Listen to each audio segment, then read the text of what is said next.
Hey, c'est Logan et je te propose un petit récap de ce qui s'est passé cette semaine dans la pop culture. Bienvenue dans Pop Actu.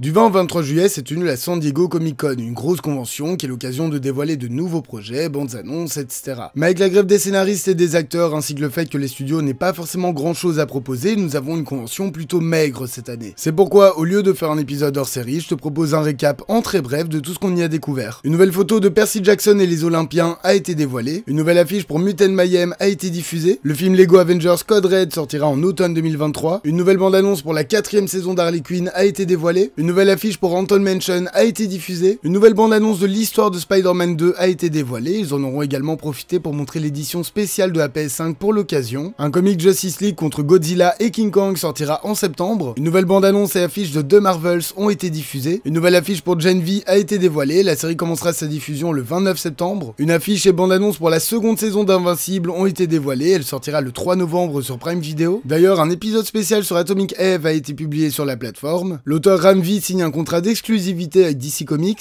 Superior Spider-Man sera de retour, une nouvelle série Outsider est confirmée pour la fin de l'année, les séries Walking Dead, Dead City et Daryl Dixon sont renouvelées pour des secondes saisons, une série interactive et multijoueur DC Heroes United a été dévoilée, Homelander, Omni-Man et Peacemaker rejoignent les personnages de Mortal Kombat 1, une première bande-annonce pour Rick et Morty l'animé a été dévoilée, DC adaptera Watchmen et Crisis on Infinite Earth en film animé, ils sortiront en 2024, une autre affiche pour The Marvels a également été diffusée, DC a dévoilé un nouveau vilain qui sera apparemment aussi puissant que Doomsday, appelé The Chained. La série sur Daryl Dixon s'est offerte une première bande-annonce, ainsi qu'un teaser sur le spin-off centré sur Rick et Michonne qui s'appellera The Ones Who Live, et un jeu vidéo sur Atom Eve a été dévoilé. Et voilà qui conclut cette San Diego Comic Con, il y a eu quelques bonnes annonces, mais il n'y a pas à dire, ça reste plutôt maigre comparé à d'habitude, mais vu la situation actuelle, c'est plutôt logique.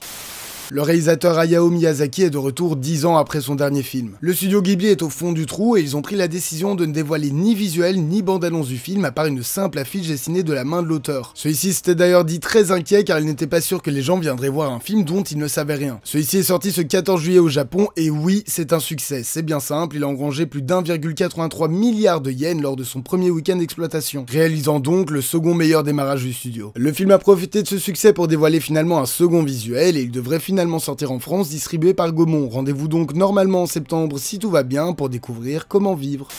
En décembre est censé sortir Aquaman et le Royaume perdu, mais le film croule sur les problèmes depuis le début de sa production. Celui-ci a d'abord essayé de remplacer Amber Heard, mais étant trop compliqué, ils vont devoir subir un éventuel boycott, des reshoots ont dû avoir lieu car le scénario avait changé et que les premières projections test parlaient de l'un des pires films jamais faits, puis ils ont fait revenir le Batman de Ben Affleck pour ajouter un petit peu de hype. Mais il a maintenant été annoncé que celui-ci ne ferait pas partie du montage final et à l'ordre du jour, plus personne ne croit vraiment en le film, qui va pourtant devoir passer par une troisième phase de reshoot. Mais celui-ci s'estime, en comptant le futur coût marketing, à plus de 350 millions de dollars, ce qui est la seule raison qu'il ne soit pas encore annulé ou relégué sur Max. Bref, le film devra faire plus de 700 millions de dollars au box-office pour être considéré comme rentable, et quand on regarde les derniers films d'ici de 2022 à maintenant, cela semble plutôt compliqué à atteindre.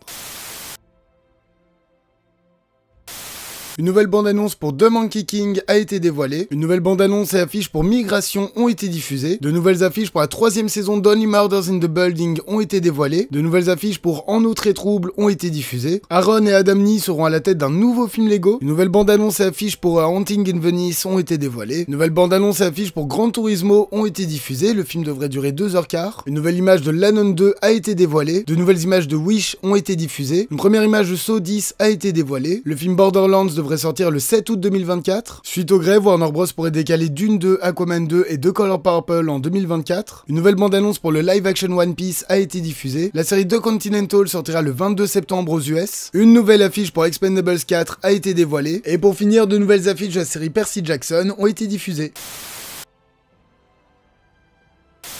Nous suivons une mère et son fils qui emménagent dans un manoir. Mais ils vont vite se retrouver en présence de nombreux esprits et pour les aider, ils vont faire appel à une équipe d'experts en paranormal haute en couleurs. Le film inspiré de l'attraction des parcs Disney sortira en salle ce 26 juillet.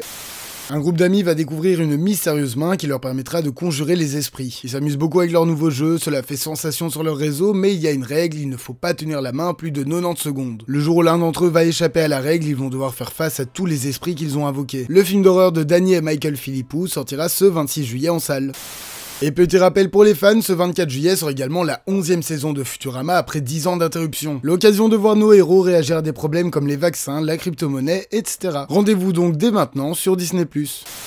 Et voilà, ce 49e épisode de Pop Actu est maintenant terminé, merci de l'avoir suivi jusqu'au bout. Je tenais également à vous remercier pour l'accueil du 48e épisode, il a explosé les scores et en plus on a dépassé les 100 abonnés sur la chaîne, donc c'est absolument énorme, encore un grand merci à vous. Une fois n'est pas coutume, n'oubliez pas de liker, commenter, partager et vous abonner, ce sont les meilleurs soutiens pour la chaîne. Moi je vous dis à la semaine prochaine, passez une bonne soirée.